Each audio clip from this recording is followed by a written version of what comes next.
Good evening. So in today's session, we'll understand what is DDMRP. Okay, so it's also called as a demand-driven material requirements planning. So first, let's understand what demand-driven MRP is not. So most of the people will think that demand-driven MRP is among these four different options what we are able to see here, right? So first, we'll understand that all these things are not actually a demand-driven MRP, and then we'll understand how DDMRP is going to work when we are going to compare the DDMRP with our very often used MRP type called PD. Okay, yeah. No, first of all, that DDMRP. What exactly is this? DDMRP is a new MRP type D1. Okay, if you are going to understand what is DDMRP, it is a MRP type. It is one of the MRP type. DDMRP is MRP type, and it is indicated with the D1. Okay, which is indicated with D1. So earlier we had different MRP types, right? So we used to have the MRP type like PD, VP, and also we have ND and many more. So of course, even now also we would be able to use all these MRP types. Along with that, a new MRP type D1 has been introduced from 1709 version. Okay, now this D1 MRP type is known as a DDMRP, as you already know, right? For D1, this DDMRP, we have a separate algorithms which have been set up in the system. Along with that, we have a separate calculations and parameters which exist for D1. So these things will actually impact the DDMRP when we are working with the DDMRP in various business processes. Now, let's say what people will think that DDMRP is, they will think that it is a forecasting tool. No, let's note down some of the points, whatever we are able to see in this slide. So we'll note down what exactly DDMRP is not. Okay, so DDMRP is not a forecasting tool. Okay, it is not a forecasting tool.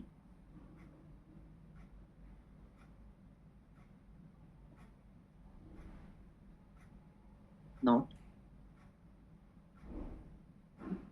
it's not any kind of a forecasting tool. In fact, it is nowhere linked to the forecasting. I can say that it is nowhere linked to forecasting. Okay, this should be very clear with us. Whereas MRP type PD, if you take MRP type PD, okay, if you are going to take MRP type PD or even in APO we have demand planning DP, and also in IBP. So these are considered as a better forecasting. For better forecasting purpose, we will be using these different tools. I can say one I can say the MRP type PD can be used, or if we are checking with working with the APO, then DP is used for forecasting purpose. Even in IBP also we use forecasting. So we use IBP also for forecasting purpose. Whereas DDMRP works totally against the concept of a forecast when we compare DDMRP with these things. Okay, instead we forecast and store materials well in advance in these things. Okay, in these things what happens? We forecast the materials. Okay, what would be your future requirement depending upon business experience, business previous sales history. What they do, considering various parameters, they will forecast the product and they will store that particular component or material by procuring or by producing well in advance, and they store it in a warehouse. But what we should do is we should actually store the material based on what is actual consumption of the material. We should not store the products based on the forecast. So in such cases, what happens? We might face the situation like materials staying with us in a very high stock with a very high quantity without getting sold, or we might face some of the materials may get out of stock. So such type of scenarios will come up with these things. So what we should aim or what we should target is our demand. Okay, demand should actually the demand and the consumption should actually match. Okay, demand actually match with the consumption. That is what we should actually target. Okay, we should store the materials based on what is actual consumption of the material. That is what we need. Okay, now if we check with the principle of the supply chain, we have two types of principles or scenarios. One is push scenario, okay, and the other one is pull scenario. Okay, so what is this push scenario and what is this pull scenario? Push scenario is nothing but MTS, make to stock. Here in this case, what happens? We will keep on manufacturing our product and we are going to dump them in a warehouse. That means we are going to store them in a warehouse, and whenever the sales order comes into the system, so we are going to deliver to the customer again that sales order from the warehouse. Okay, that is what is going to happen in push scenario. Okay, we are going to push the stock against the sales order to sell it.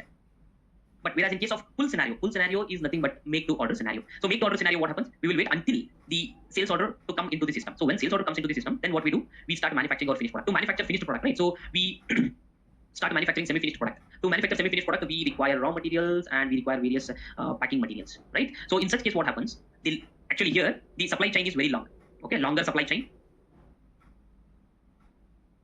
Okay, longer supply chain and also long lead time.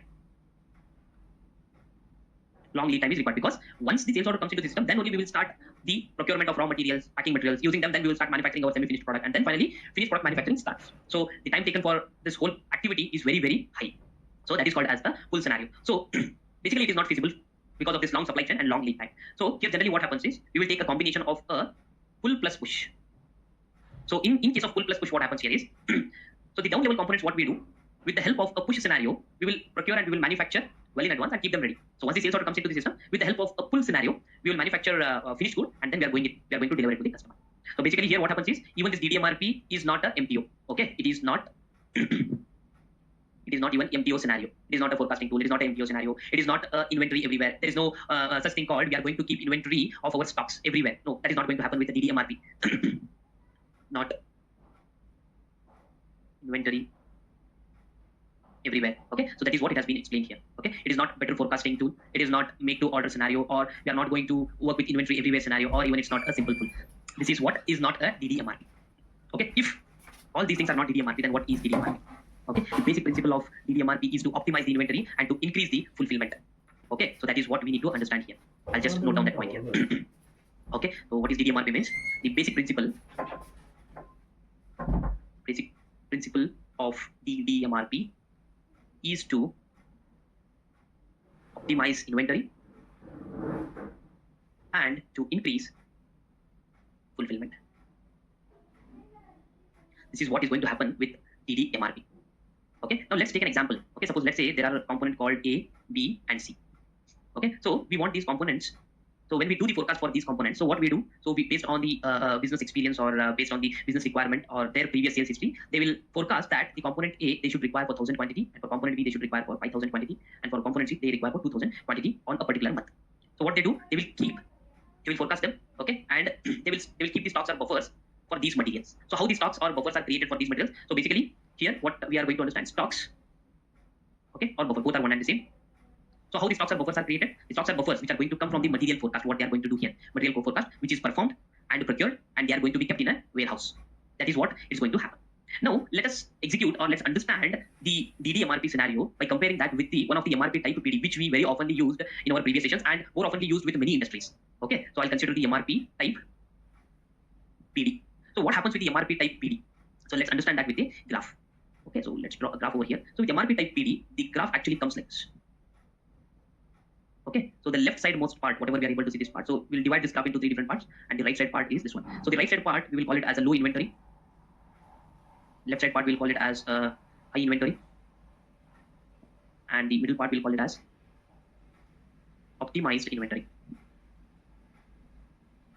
Okay, here, this particular part onto the right side. And the right side part, that is the left side part, which we maintain it as a high inventory. Okay, so here, this part till here, whatever we have drawn here in this graph, onto the left side part. Okay, suppose let's say we need there is a component A. Okay, we require this A component in the month of March, April, May. In the month of March, let's say we are going to do the forecast for this material. Let's say we require 2,000 quantity, and in the month of April, let's say we require 500 quantity, and in the month of May, we require 3,000 quantity. But actual demand or actual consumption comes for this particular material in the month of March, let's say it comes for 200 quantity only. In the month of April, let's say we will get it for exact quantity for 500 quantity. And in the month of May, let's say we get actual requirement or consumption we need for this particular component. In the month of May, it is 7,000 quantity. So in such cases, what happens? When we are working with MRP type PD, okay, what system does based on the forecast, it will either generate a procurement proposal, that means whether they are manufactured within house or they might be procured from the external vendor depending on what material type we are working with. I'm considering here as a general material. Okay, it might be a raw material or a semi-finished or a finished product. So in this case, what happens here in the initial part in the month of March, what happens here is actual consumption is only 200 quantity, but we have manufactured more than the actual consumption. So what happens? So more number of materials will sit in our warehouse stock, which is unnecessary. Okay, that is going to happen in the month of March. But in the month of May, what happens in the month of May? The actual forecast quantity becomes a shortfall. Okay, when it is compared with the actual demand. So here there will be materials will be out of stock. And here, what happens is materials will be there with us with a high stock. And there is only a small portion in this particular graph which actually meets the forecast with actual consumption or actual demand. So that is called as a optimized inventory. So we are actually targeting this particular zone in this graph to be more as compared to the high inventory and the low inventory. So this is what we are going to face when we are working with the MRP type of PD. So here, the graph is very much unpredictable. We may either land with the materials with a high stock in our warehouse, or we may run out of stocks as per the actual consumption. That is what is going to happen with the PD. But now when DDMRP has been introduced, okay, this thing is completely reversed. So now let us draw the diagram for DDMRP. We'll get one clear understanding what exactly is DDMRP. Now I'm going to draw the diagram for DDMRP with MRP type D1. Okay, so in this DDMRP, we will be having our graph like this. Okay, where the left side most part is for high inventory, and right side most part we have considered it as a low inventory. Okay, and in the middle part we consider it as optimized inventory. Okay, this is inventory, this is low inventory.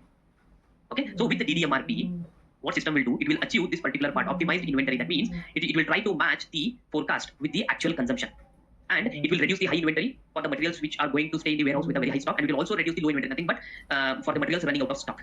Okay, although it's not zero, it's not completely zero, there will be a short graph which will indicate for high inventory and low inventory. But when this particular DDMRP graph is compared with our normal MRP type PD, what we can say is we are going to achieve the optimized inventory when we are working with the DDMRP D1 MRP type. Okay, by doing this, what happens, we will be always in a good shape when it is compared with the actual forecast and with the actual consumption of the material. So here what happens with DDMRP, the optimized inventory will increase and the high inventory and low inventory stocks will reduce. That is what is going to happen with the DDMRP. DDMRP. Hope this is clear now. Okay, so we discussed two things over here, what actually DDMRP is not and what is DDMRP, by comparing that with the normal MRP type of PD. Okay, so now one more point to be considered here. So let's take an example. DDMRP is a plant specific. Okay, it is a plant specific. Now suppose let's say there is a factory. So what is going to happen here is, okay, this factory is connected with the distribution center, DC, and then this distribution center is linked with the consumer or customer. Now what happens here is, so whenever we try to keep a buffer at the distribution center, so buffer will be always kept for finished goods. Okay, because whenever the distribution center is going to deliver to the customer, he is going to deliver the finished good directly to customers. So when we try to keep buffers at a distribution center, so what system will do, it will automatically generate a procurement proposal for the finished goods to the factory. Okay, so it will generate a procurement proposal.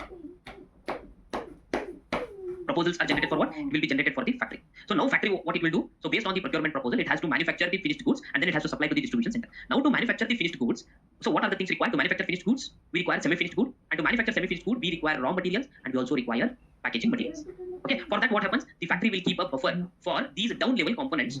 Okay, so it will procure raw materials and packaging material well in advance, and also it will manufacture SFG using these down level components. So it will keep these down level components in buffer, and then once the factory gets a procurement proposal from distribution centers, it will start manufacturing the finished goods, and then it will deliver those finished product. It will deliver those finished product to the distribution center, and depending upon the customer requirement from distribution centers, whatever buffer that are stored for the finished good, that will be delivered to the customer. This is what is going to happen when we are working with DDMRP, okay, which is a plant specific. So here, most of the things, whatever it will be there, so it will be optimize the inventory. So what optimize inventory we already understood. So the forecast.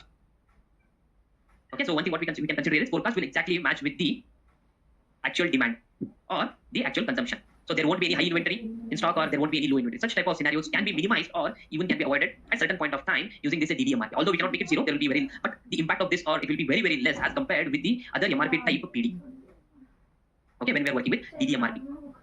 Okay, so that is about what is not DDMRP and what exactly is DDMRP when we compare that with the MRP type PD. Okay, to understand it, we made a comparison and then we understood what is DDMRP and MRP type of PD. Okay, so these are the topics what we have discussed in this particular session. Okay, again in our next session we will continue with the further topic related to the DDMRP. Okay, so till then, see you, bye bye, thank you. So let's continue with our DDMRP topic. So previously what we understood, right? We understood what demand driven MRP is not. Okay, what we had a misconception, it's a better forecasting tool, or it's a make to order scenario, or it might be maintaining inventory everywhere, or simple push or pull scenario. So we understood DDMRP is not all these things. And we also understood by drawing a graph comparing DDMRP with MRP type PD, what is going to happen in case of PD and how we are going to achieve optimized inventory when we start working with the DDMRP. Okay, now we will have a continued session of this DDMRP and we will understand why DDMRP is required. Okay, we already have other MRP types, right? We already, as we discussed, we already have other MRP types like PD, VB, ND, and so on, right? So, but still, why we need this MRP, DDMRP? Okay, we will understand that.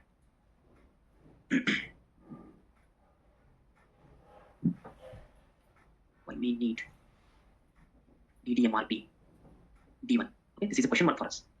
Okay, we already have, as we discussed, we already have the MRP type PD, VB, and so on, right? But we need to discuss the challenges of PD and we need to discuss the challenges which we are going to face with VB. Then we will understand why we require this new MRP type D1 into our SAP system. Okay, so first let's understand the challenges of PD and VB. Then it will clearly tell us that why do we need D1 and how it is going to encounter those challenges. D1, how D1 is going to encounter those challenges which we are facing with PD and VB. Okay, first let's start with the challenges that we are going to face with PD.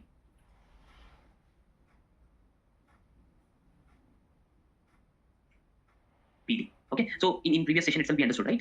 So what is PD and all, what are we going to face if we difficulties we start working with PD? So one of the very important thing here is when we work with PD, either we land up with a overstock or understock, okay, depending upon the forecast. So what happens? Over planning will happen, either over planning will happen or under planning will happen because of the forecast. So which is also called as overstock. We will land up with overstock or we will land up with the understock. Okay, which is nothing but high inventory. We will land up with the high inventory, materials with high stock, or we will end up with the low inventory when we start working with PD. That is one of the very first challenge what we face, which we cannot avoid it when we work with PD. And the other one is it is highly dependent on the forecast. Okay, this PD is dependent on forecast, and this forecast is nearly 40 to 50% accurate. Okay, it is not 100% accurate. Because of that, we will land up with either the materials with overstock in our warehouse, or we will run out of stocks because of this forecast, which is only 40 to 50% accurate. And we cannot have VB features. With this PD, we cannot include VB features. Okay, so what is VB feature? VB MRP type is nothing but a reorder point MRP type. So what is this VB? We'll understand it in our next step. Okay, we cannot include VB features with our PD features. And one more challenge what we face with this PD is we face a lot of ripple effect. Okay, we face a lot of ripple effect. What is this ripple effect? Even if we take out the graph, okay, ripple means what? Initially, the graph will be smaller, and as we go ahead, the ripple of the graph will keep on increasing. Okay, so this is called as a ripple effect. So what exactly is this ripple effect now? Okay, so let's say we have a finished good. We have a finished good. We are going to do the forecast of this finished good, and let's say there is only 10% inaccuracy in the forecasting of this particular finished good. Now, to manufacture this finished good, what we require? We require semi-finished good, and to manufacture semi-finished good, we require raw material, and also we require packaging material to pack. Okay, though the inaccuracy in forecasting this finished good is only 10%, but let's say this raw material is used in multiple different semi-finished good manufacturing. This raw material is not only used in semi-finished good 1, okay, it's also used in manufacturing semi-finished good 2, it's also used in manufacturing semi-finished good 3, and so on. Let's say it is used in more than 10 or 50 different semi-finished goods. Similarly, how we did the forecasting for the finished good, similarly, we will do the forecasting for other finished goods which also include 10% inaccuracy. Okay, 10% inaccuracy. Let's say we require finished good, this particular finished good in the month of January. This particular finished good in the month of January, we require 100 pieces or 100 kg. Let's say the unit of measurement I consider it as 100,000 pieces. 1,000 pieces of this finished good I require in the month of January. To manufacture 1,000 pieces of this particular finished good, I require the raw material of 100 kg. Let's say for 100 kg. And we have to keep in mind that whatever forecast we did, it contains a 10% inaccuracy. So in this manner, whatever forecasting we do for rest other finished goods, which include this raw material, directly or indirectly, which is required to manufacture other finished good, okay. So this quantity keeps on increasing. The forecasting, which we are going to get from the top level material to this raw material, so some dependent requirements and all. So this particular quantity forecast for this raw material keeps on increasing with forecasting of other finished goods. So in that case, what happens? This 10% inaccuracy will keep on increasing when it reaches to the last level, to its down level components. Okay, that inaccuracy will cause the huge inaccuracy for the down level components. Okay, it will cause a huge inaccuracy for the down level components. Either we may land up with overstock of these raw materials at some point in time over here, or we may run out of these particular raw materials at this point of time. Either one of this will happen when we work with the PD, overstock or understock. So that situation will land up for these raw materials when we start working with the PD. Okay, that is one of the biggest challenge in case of MRP type PD. Okay, hope this is clear to you. So these are some of the challenges what we face with PD. Now let us understand the challenges with VB. Okay, now let's understand the challenges with MRP type VB. So what is this VB MRP type? It's a reorder point planning. It's reorder point planning. So let's understand that with the graph over here.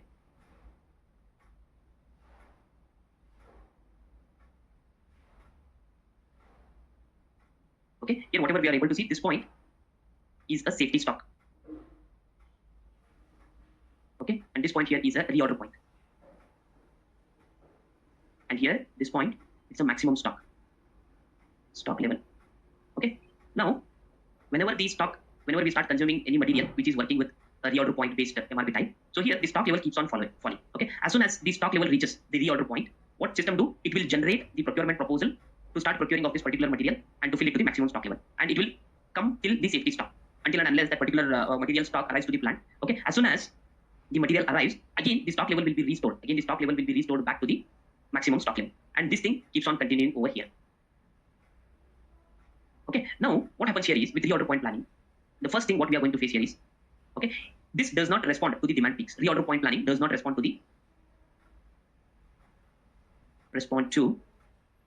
demand peaks. Okay, suppose let's say suddenly if there is a new sales order which comes into the system, okay, for that particular material which is working with the VB MRP type, it does not consider that. It keeps on working with this particular VB itself. It does not consider if any new demand comes into the system. So that is one challenge over here. And the next challenge is it is completely driven by the consumption. So what would be the previous consumption? It's going to take that particular quantity into the consideration. So that is why we say it is completely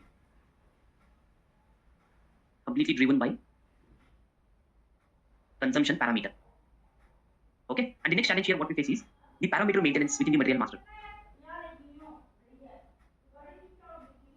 Parameter maintenance. So what exactly is this parameter maintenance? Suppose let's say initially when the SAP is implemented, so the business will maintain all the proper parameters within the material master, which is going to use this particular MRP type VB. Okay, let's say when the stock level touches the reorder point, at this particular point here, the procurement proposals will be generated. Now, we are going to consider that to supply this particular material from the vendor side, it takes 3 days. Let's say it takes 3 days to supply this material to restore it back to the maximum stock level. Okay, so here, whatever gap we are going to have after reaching the reorder point, so it should suffice the consumption of this material for 3 days. So we should have a sufficient amount of stock to cover up for these 3 days until and unless the stock is being supplied from the vendor. Okay, that is what is called as parameter maintenance. But as the days pass on, as we go ahead with the business processes, all those stuffs, after 6 to 8 months or maybe after 1 year, so the business people, they will completely start ignoring all these gaps over here. They will not go to the material master and they will not maintain the material parameters within the material master correctly. Suppose let's say tomorrow the vendor lead time, let's say vendor lead time initially at the initial point of time, let's say he requires 3 days to supply this material, so that we will keep a buffer of this material for 3 days. As soon as he supplies, it will be restored back to the maximum stock level. That is used to happen, and the system used to work perfectly fine during initial point of time. But after 1 year or 6 months, after 6 months or 1 year, what happened? The same vendor, he will tell that he needs 5 days instead of 3 days now, due to his internal problems or due to some constraint from his end. He will say that he requires 5 days to supply the materials. Okay, so what business people has to do? They will have to log in into the material master and they need to change this 3 days to 5 days. Accordingly, the buffer of this particular stock, the buffer will be maintained within the plant. Okay, suppose if they don't change these 3 days, that is what is going to happen after 1 year. They will completely start ignoring these parameters, material master parameters. They will still keep 3 days. What happens? The plant in the warehouse stock, we won't be having sufficient amount of buffers for this material to be consumed to manufacture our finished product. So within 3 days, we will run out of the stock, and vendor is going to supply this material after 5 days. Okay, so 2 days we have to sit quiet because we don't have this particular material, and we will run out of the stock because of this reason. So that is what we say that parameter maintenance on a regular basis, time to time basis, it is not being maintained properly in the system. Okay, so due to this, what happens is the gaps keep on increasing. This is nothing but a gap because we don't maintain the parameters properly. The gaps in maintaining the parameter increases.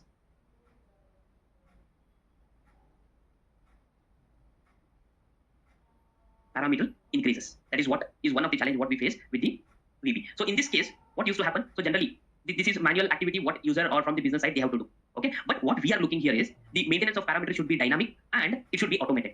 That is not going to happen with the VB. We need the maintenance of parameters should be dynamic. It should not be static. It should keep on updating on a time-to-time basis, on a regular basis, and it should be automated. Then only it will work fine. Otherwise, the gaps keep on increasing in the system. We are talking about only one material now, but in real time, what happens? We might be having hundreds or thousands of materials, right? So that is the reason people or the business keeps ignoring as time passes.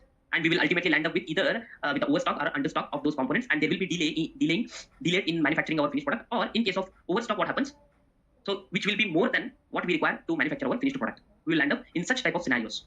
Okay, so this is not available with VB. So maintenance of parameters should be dynamic and they should be automated, which is not possible here with VB. And also one more challenge what we face with VB is material classification. Okay, so what is this material classification? Generally, this VB MRP type is used for low value materials and those materials which are very less consumed.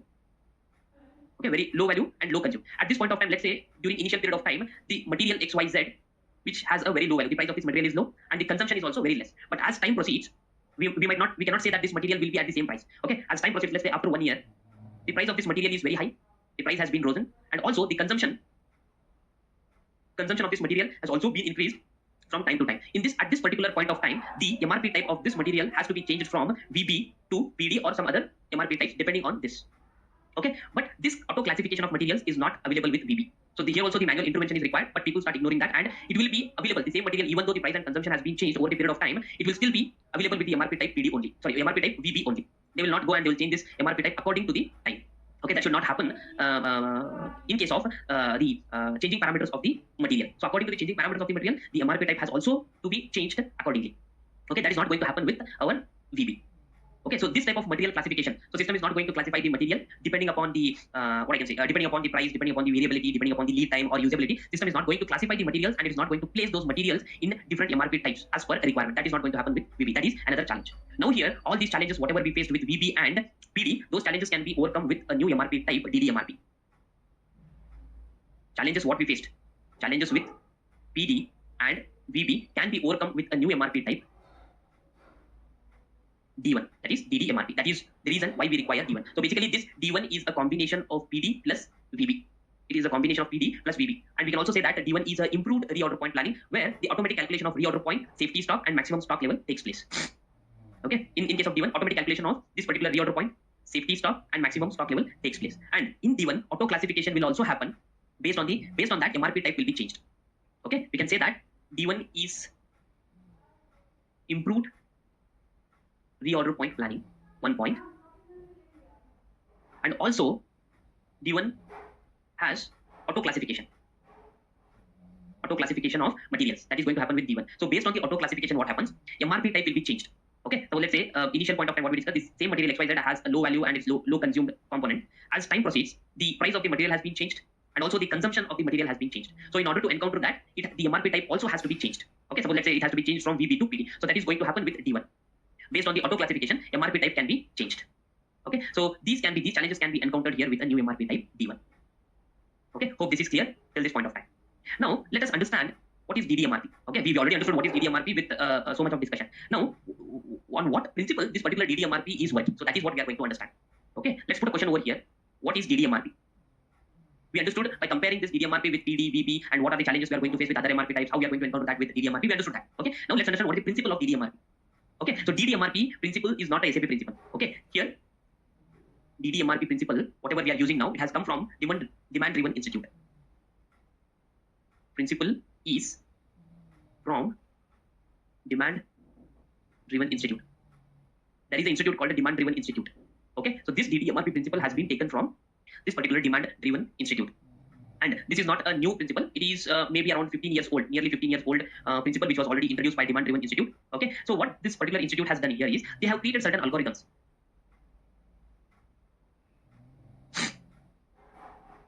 They have created certain algorithms, okay, and also they have created certain processes.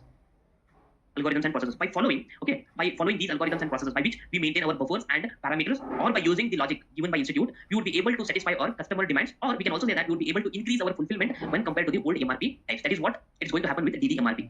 So here with this DDMRP, in one word, what I can say here is that optimized inventory will be achieved. Optimized inventory will be achieved where the forecast, I can say it's not a forecast, where the demand comes, right? So exact demand can be matched or it can be fulfilled depending upon the requirement which is flowing in. So optimized inventory can be achieved when compared with the old MRP types. That is what is going to happen with DDMRP. Now, in case if we want to implement DDMRP, if any IT tool wants to follow, okay, if any IT tool wants to follow DDMRP principle, it should consist certain criteria. Okay, it should have certain criteria. If any IT tool, suppose let's say SAP has implemented this DDMRP. To implement this DDMRP, any particular tool should have following criteria, certain criteria. So let's note down those criteria. What criteria are required if at all we want to implement a DDMRP? Okay, so the first criteria within that IT tool, it should have a classification tool. Okay, classification tool. That means which material should plan for DDMRP on a regular basis. Its system should be able to classify which materials. So far we discussed, right, 1 point, classification of materials that should be existing within the IT tool. So it will identify which material will fall under DDMRP. Here, which material should plan for DDMRP, that too on daily or regular basis. Okay, basically this classification will happen based on the price of that particular material, okay, and variability and lead time and also usage. How oftenly and in how many different finished product that particular raw material is going to be used. So that is called as usability or usage. So the classification tool should be existing within the IT tool. Next, there should be an option for mass change for the material for DDMRP. Okay, mass change material should be available for DDMRP. That is another criteria. The next one is the tool in whichever we want to implement DDMRP. It should consist, okay, it should be able to do auto calculation for buffer proposal. Okay, it should be able to do auto calculation. So So buffers, how much buffers we should keep, all those things should be calculated automatically. Auto calculation for buffers, or you can say stocks. Proposal on daily basis, or we can also say regular basis. Okay, this criteria should also be existing, auto calculation criteria. And also adoption to buffer levels should also be manual control. Okay, so I'll note it down as a manual control should be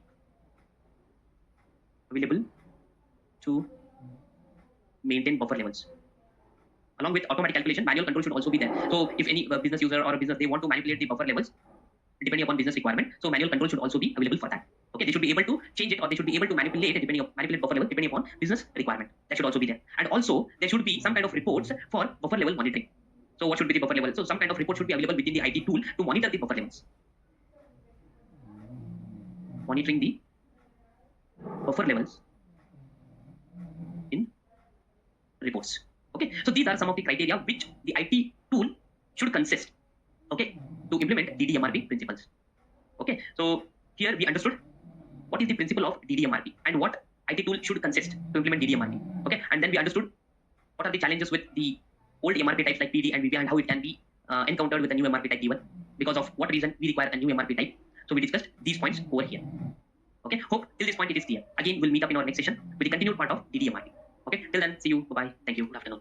So in previous session, we were discussing about DDMRP. Okay, so we discussed about DDMRP, why DDMRP is required, what is DDMRP, all such stuff. Okay, suppose if anybody wants to implement DDMRP in their IT tool, what are the criteria that IT tool should consist to implement DDMRP successfully. So all those points we have seen here in our previous two sessions. Okay, now we will understand the calculation part of this DDMRP, how the actual calculation takes place when we are working with DDMRP. So let us check it out.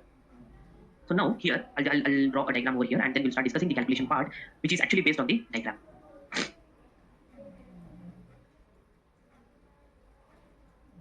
Amount of DDMRP. Okay. So let's say this is the diagram for a DDMRP.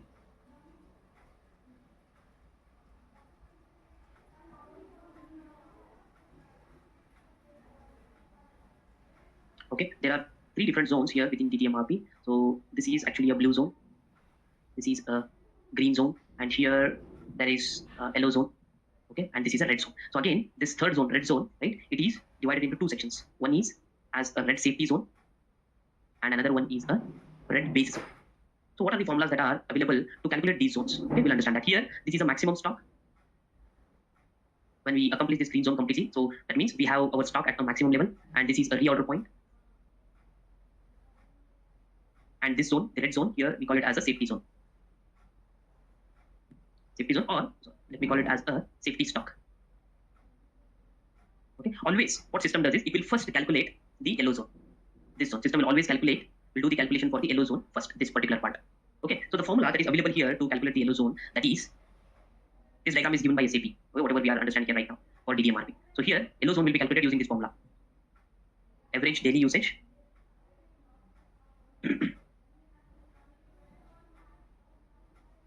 average daily usage multiplied by decouple lead time. Okay, now let's understand this formula in detail. Suppose let's say we are using any material on a daily basis. So suppose let's say we want to take the average usage of any component per month. So what system will do? System will pick the total usage of that particular component of that particular month divided by 30 days or 31 days. So we will get the average usage of that component every day. Okay, daily usage we will get. Suppose let's say daily usage is of 100 quantity, that multiplied by decoupled lead time is 5. We'll consider it as an example. So the total will be around 500. The yellow zone will be around 500. Now how we are going to calculate this decoupled lead time? So let us understand that. This decoupled lead time, let us understand this with an example over here. Okay. Decoupled lead time. Suppose there is a finished product. We have a finished product which we are manufacturing. Okay, to manufacture this finished product, we need semi-finished goods. To manufacture this semi-finished goods, let's say we require raw material. This is a simple supply chain. Okay, and to manufacture finished product, let's say we require 1 day. To manufacture semi-finished product, let's say we require 2 days. Okay, and to procure the raw material, let's say we require 10 days. Now here, what is the lead time? So in this one, we'll understand lead time first. So what is the lead time in manufacturing of a finished product? Lead time will be the summing of all these days. 1 plus 2 plus 10. So total 13 days are required to manufacture our finished product. That is the lead time. Now what is decoupled lead time? So in another case, let's say I'm going to procure this raw material well in advance, and I'm going to store it as a buffer. Okay, we will store the raw material, procuring it well in advance and storing them as a buffer. Whenever we are going to manufacture finished product, then we would be worried about only this, the time taken to manufacture finished product and time taken to manufacture our semi-finished product, because we already have raw material within our plant as a buffer. We already procured it well in advance and we kept it as a buffer. So that is called as decoupling the lead time. We are just decoupling it just to reduce the lead time. So that is called as decouple lead time. So in this case, okay, there are two things what we can consider. Decouple lead time without buffer. Decouple lead time without a buffer. So what would be the decouple lead time without buffer? So in case if you are not maintaining any buffer, this decouple lead time without buffer is exactly same as the lead time itself. Okay, 13 days. That means we are not maintaining any buffer. Decouple lead time with buffer for raw materials. We are going to maintain buffer for raw materials. So in that case, these 10 days can be eliminated. Okay, and it will take only 3 days to manufacture my finished product.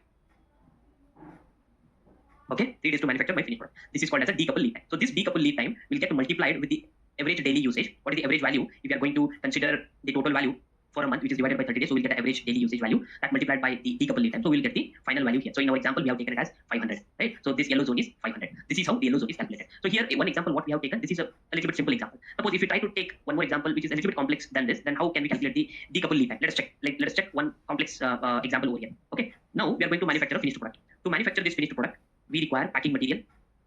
Okay. We require packing material, and also we require one semi-finished goods. To manufacture this semi-finished good, we require another semi-finished goods. Okay. To manufacture this finished good, along with this semi-finished good, we also require one raw material, and we also require another raw material over here. These are different raw materials. To manufacture this semi-finished product, what we require? We require another raw material. Now we are manufacturing this semi-finished product, and also along with that, we require another raw material. Along with that, we require one packing material. Okay. Now let's say to manufacture finished product, we require 1 day. To procure this packing material, we require, let's say, 10 days. Okay. And to manufacture this semi-finished product, let's say we require 2 days. And to manufacture this semi-finished product, we require 5 days. I'm just taking some random days over here. To procure this raw material, we require 5 days. To procure this another raw material, this would require another 7 days. Now to manufacture this SFG, we require these down level components. So for this raw material procurement, it requires 10 days, and this one requires 11 days, and this requires, let's say, 8 days. Now how system is going to calculate the decouple lead time? So what system will do is, this is 11 days. Okay, what system will do is, system will check which is the longest path. Out of all these things, system will check which is the longest path. Now here if we check the decouple lead time between this and this packing material, it is 10 plus 1 equal to 11 days. Okay, from here to here, so let's say from here to here, the system requires the number of days, that is 2 plus 1, it is 3 days. Okay, now from here, from this semi-finished product, okay, it will go here. It will go here. So how many days it requires? 1 plus 2 plus 5. So total 8 days. This is 8 days. Now here the same line, it will come here, and what would be the decouple lead time over here? 1 plus 2, it is 3. 3 plus 5, it is 8 days here. And same thing, it will be followed over here. 7 plus 2, 9. Okay, 7 plus 2, 9 plus 1, here it is 10 days. Okay, similarly to manufacture finished product, if you check out the longest path over here, so for this it requires 5 plus 2, it is 7. 7 plus 1, 8. 8 plus 10, here this path requires 18 days. Okay, and this path from this semi-finished product, it comes here and it goes here. So this is 11 days, right? So 1 day extra. So that means here the lead time is 19 days. And here if you take over here, so till here it is 5 plus 2, 7 plus 1, 8, 8 plus 8, here it is 16 days. Now these are different days which we require. But how system is going to calculate the decouple lead time here? System will check which is the maximum longest path to manufacture our finished product. In our case, the maximum longest path to manufacture our finished product is 19 days. Whereas the others are 11 days, here it is 3 days, 8 days. Okay, here it is, so not this one. Here it is 18 days. Okay, this one is again 8 days, this is 10 days, right? So in this manner, system is going to check which is the longest path. So in our case, in our example, decouple lead time is 19 days. Okay, it is 90 days. And let's say our average daily usage is 50. So what system will do? System will multiply this 50 multiplied by 19. So the calculation, it would be around 1950. Okay, this will become yellow zone. Okay, this is how the yellow zone will be calculated. Suppose let's say I want to keep a buffer for this particular semi-finished product. If I keep a buffer for this particular semi-finished product, whatever that is available at this bottom part, okay, this particular bottom part, that means it is already procured and it's already manufactured.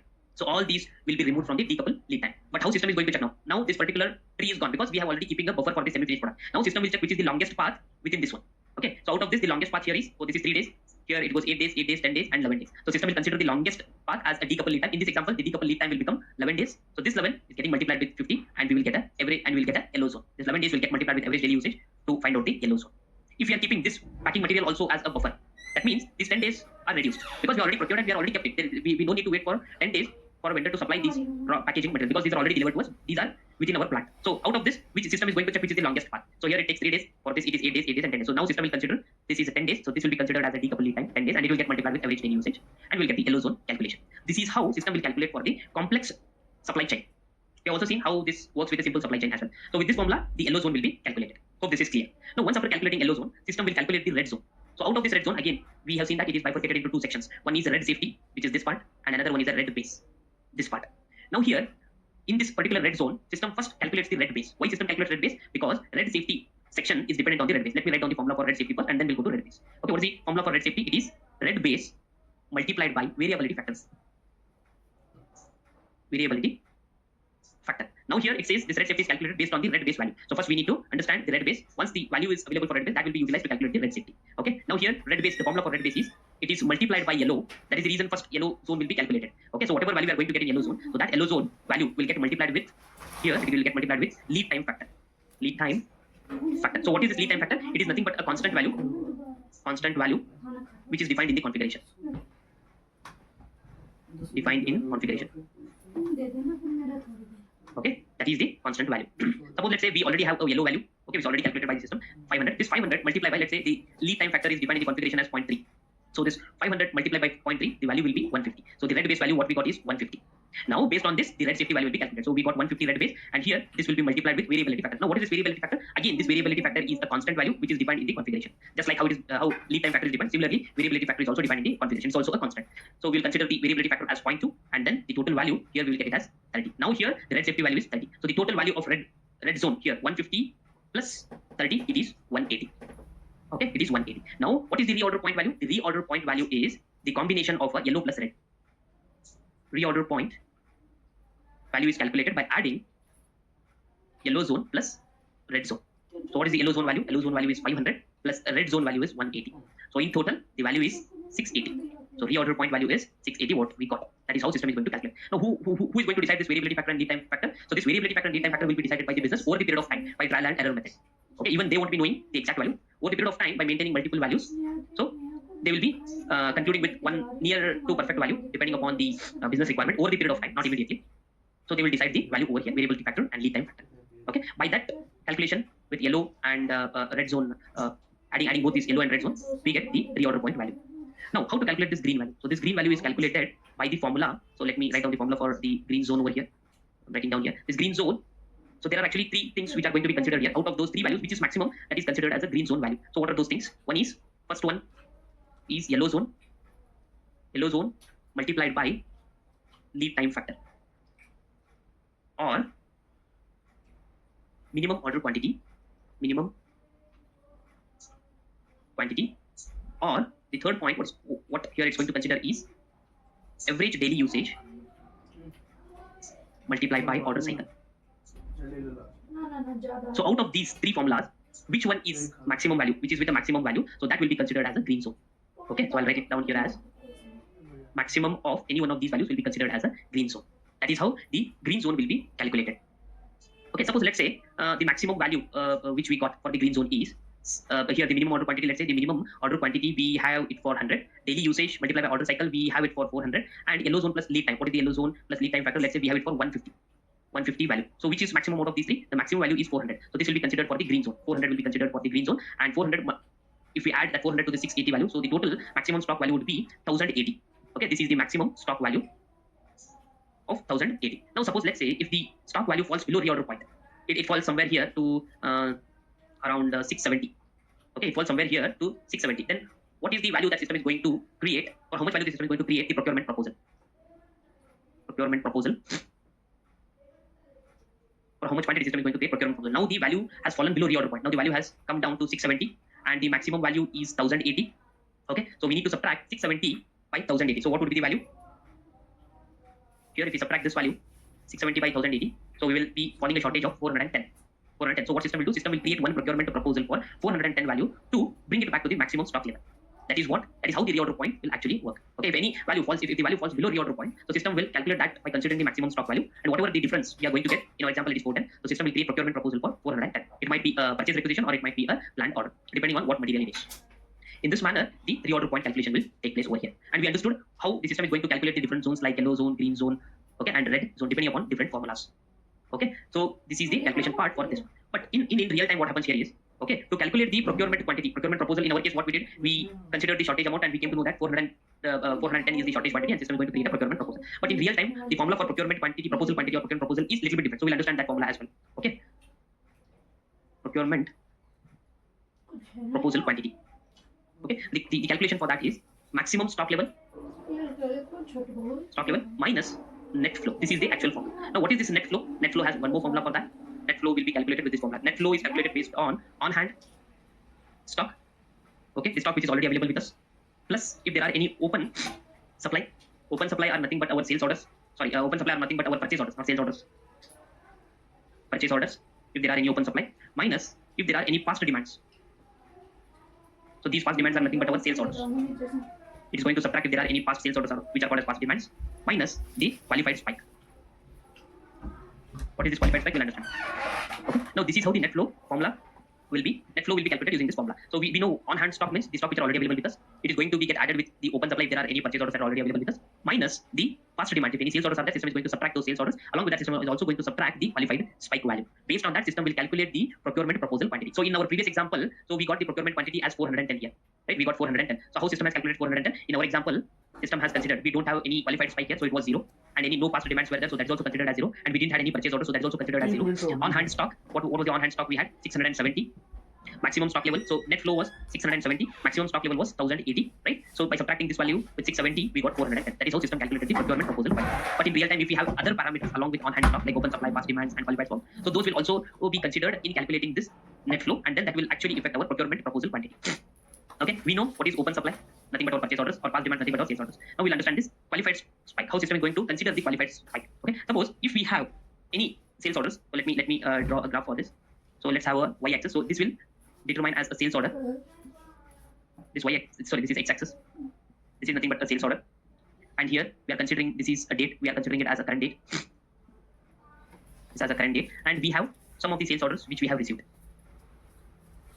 Okay, let's say we have received some sales orders over here, and we need to define the threshold value. So this threshold value is also defined in the configuration. Suppose let's say this is threshold value. We are going to define it as 100. Threshold value limit. We are defined it as 100. Any value above this threshold value is considered as a spike. Let's say we have one sales order for 120 quantity and this as for 150 quantity. Now we need to understand till what date it is going to consider the sales order. So for that, system is going to consider those sales orders which are falling under the spike horizon. So this spike horizon is also defined in this the configuration itself. Okay, this horizon spike horizon. Let's say this spike horizon is defined as 15 days. So this will be calculated depending upon the configuration setting. Again, whatever sales orders that are falling under this spike horizon, which are crossing the threshold value limit, so those will be considered within this 15 days of horizon. If system finds any spike in the sales order, it will be considered in the proposal quantity calculation. Okay, so these sales orders will get added and they will be considered here in the qualified spike for this particular formula, and so that will actually affect our figures over here.